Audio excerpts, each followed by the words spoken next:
Isang mapagpalang araw sa inyong lahat, Luzon, Visayas, Mindanao, saan man kayo sulok ng mundo. Mag-ingat kayo palagi mga bayan. Andito na naman tayo sa Manila Bay Reclamation Project upang mag-update. Yan, mga bayan, makita nyo, kumanda na ng panahon. Lumiwanag ng kalangitan mga kabayan. Kaya ang ganda ng kulay ng ating video. Kung makita nyo. Yan, naging blue na blue.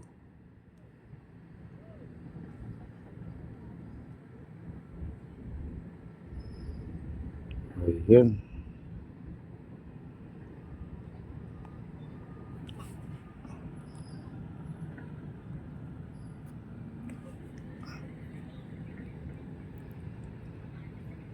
Diyan yung malaking island mga kabayan.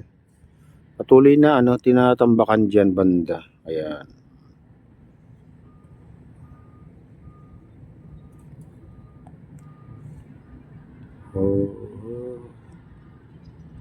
Tinataasan. Mukhang kasi mga kabayan, bumaba. Siyempre sa laging naulanan, sinasisiksik siguro yung nasisiksik yung buhangin, bumibigat pag nabasa. Kaya siguro bumaba. Ayan. Kaya niya tinalagyan na ng o tinatambakan na ng buhangin dito parte. Kasi sa kabila naman mga kabayan ay tinambakan din. Mataas na dun banda. Ayan yung 360 hectares na island. Yan ang pinakamalaki.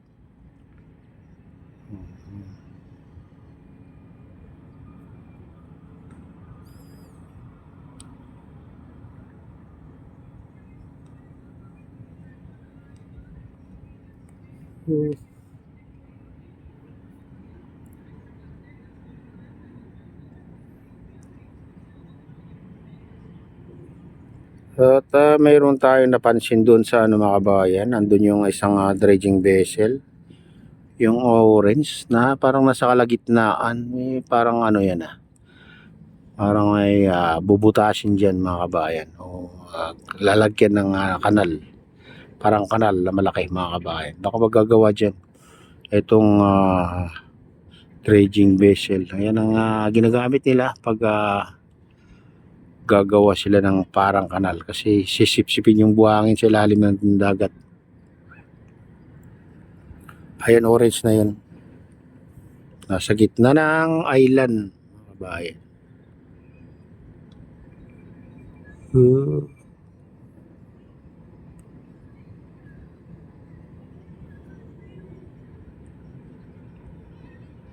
Parang talagang bumaba dito. Ayan tignan nyo yan, banda na yan. Kaya siguro tinatambakan na ng buhangin.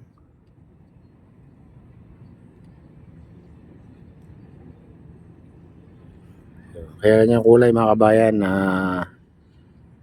gray sun. Pag hindi na pa natuyo, ganyan ang kulay.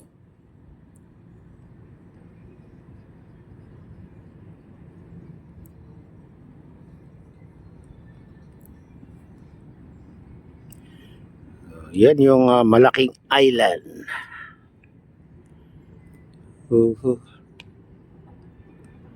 At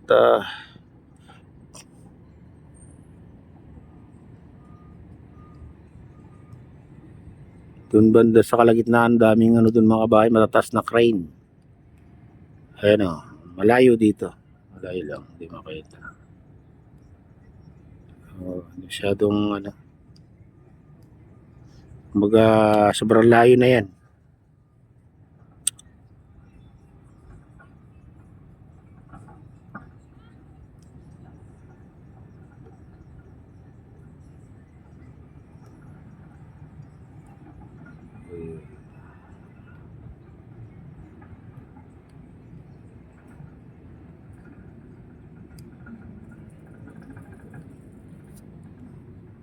Ayan, punta naman tayo dito sa tapat ng MOA.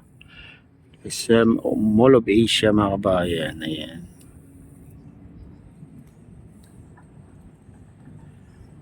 Ayan, paglampas sa tulay na yan mga kabayan, tapat mismo na ng SM Mall of Asia yan. Ayan Ayan, yun nagdudugtong sa island dito sa tapat ng Simolobesia. Malawak na rin itong island na ito mga kabayan. Hindi natin alam kung gaano kalawak yan. Hindi natin alam kung ilan hectares yan mga kabayan, itong nasa tapat ng Simolobesia.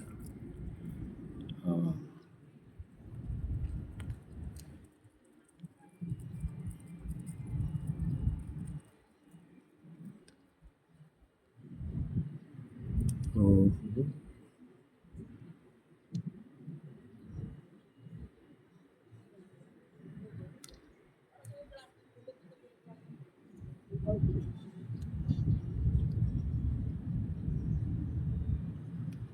Ito ay mataas na rin mga kabayan at malawak na rin itong island na to.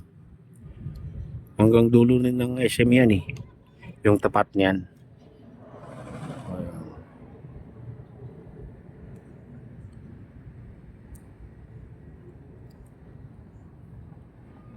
Oo. Hanggang doon din mga kabayan.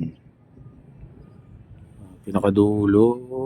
Ayan, ang pinakadulo. Makita nyo yung puti na yan. Tapat mismo ng SM Molobesa yan mga kabayan. Ganyan ka lawak din itong nasa tapat ng SM Molobesa.